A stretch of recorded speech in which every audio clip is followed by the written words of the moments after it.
रवा पळी पापडचा भाग 2 आहे, ज्यामध्ये आपण हे बॅटर शिजवून घेणार आहोत।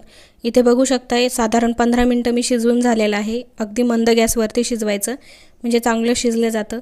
पळी झटकल्यानंतर त्याला हे एकदम अलगद पडत आहे, असं चिकट दिसत आहे, दिसताना ट्रान्सपरंट कलर झाला आहे आणि सोबत छोटे छोटे याला बुडबुडे येत आहेत, म्हणजे मिश्रण आपलं शिजलेलं आहे।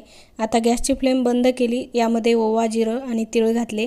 टोटली ऑप्शनल आहे, तीळ असतील तर घाला, चव चांगली येते त्यासाठी। आता हे सर्व मिश्रण आपल्याला मिक्स करून घ्यायचं आहे आणि थोडंफार थंड झाल्यानंतर, पूर्ण थंड होऊ द्यायचं नाही, कोमट असतानाच आपण याला प्लास्टिक शीटवरती टाकलेलं आहे। तुम्ही कपड्यावर देखील टाकू शकता, पण कपड्यावरती वाळल्यानंतर परत पलटी करून त्यावरती पाणी मारून ह्या पापड्या काढावं लागतात। तुम्हाला जर प्लास्टिकवर टाकायचं नसेल तर कपड्यावर पण टाकू शकता।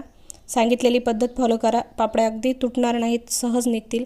एक दिवसभर ऊन वाळल्यानंतर इथे बघू शकता दुसरी बाजू आपल्याला पलटून घ्यायची आहे। फॅनच्या हवेत देखील सुकवू शकता, 2 ते 3 दिवस लागतात। नंतर पूर्ण दिवसभर दुसऱ्या दिवशी वाळल्यानंतर पापड्या आपल्या तयार झाल्या, किती ट्रान्सपरंट झाल्या आहेत आणि ह्या तळून देखील दाखवणार आहे।